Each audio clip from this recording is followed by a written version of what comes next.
কেউ যেন না দেখে এ ভয়ে চোখের পানি লুকিয়েছি বহুবার।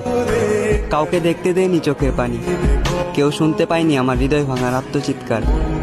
একটা সময় তুমি আমারই ছিলে, খুব যত্ন সহকারে ভালোবেসেছিলে। জানি না এখন তুমি কার।